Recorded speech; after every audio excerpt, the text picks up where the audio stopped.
How can I learn to love myself? How do I get through a stressful situation? What do I do about that? Okay, there's this whole trope in motivation world called Stuart Smalley. Do you remember this guy? It was the Saturday Night Live skit where he'd look in the mirror and say, I'm good enough, I'm smart enough, and gosh darn it, people like me. And we all rolled our eyes and laughed at that trope because it's like, that's hilarious. Who looks in the mirror and like cheers himself up in the morning? Only like some weirdo dweebs, okay? That doesn't apply to me because I'm not a weirdo dweeb. So we throw that entire worldview in the garbage. The problem is there's something valuable in there.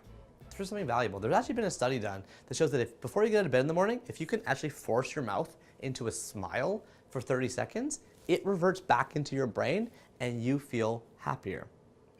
For the day, literally lying in bed and smiling to yourself, although it sounds totally weird or dweeb-like, it just actually makes you happier. Similarly, if you can write down a little affirmation or a little note to yourself on a cue card or an index card and keep it in your pocket, that will actually help you love yourself more and get through a hard time. So, I have one in my pocket, okay? Literally, I have a speech later today, and I always keep a little note in my pocket that says, you're gonna nail it. You're gonna nail it, exclamation mark, okay? Why do I put this in my pocket? Because when I'm on stage and I'm giving a speech, nothing's in my pocket. I don't got my keys in my wallet with me. I got just the cue card, just the index card. And if I touch my finger and my hand on my pants pocket, I can feel it. And I know what it says. It says you're gonna nail it. So I am told to myself that I'm gonna nail it. Similarly, I often wear this watch. It was a gift given to me by my wife Leslie on our wedding day. Sometimes if I'm really nervous or I'm giving a speech, I know what she would say, which is like, you got this, you're gonna do well, you're gonna be fine. And I just touch the watch.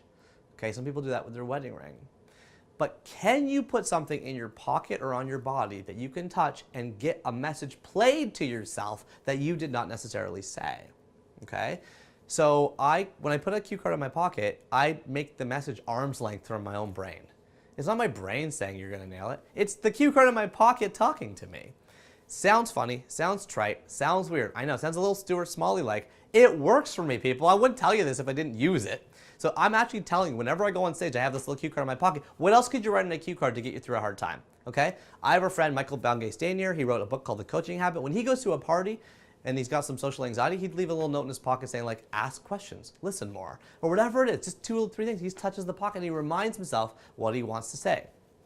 What do you use? What do you use in your own life? What do you use to help you create a bit more self-love and a bit more confidence as you navigate these challenging, stressful situations? Let me know in the comments below, and also include any other questions you'd like me to answer. We want this YouTube channel, Pasricha, to be a two-way street. It's new, I'm experimenting, this is a black swan, okay? Like, I'm throwing something out there just to see if it works.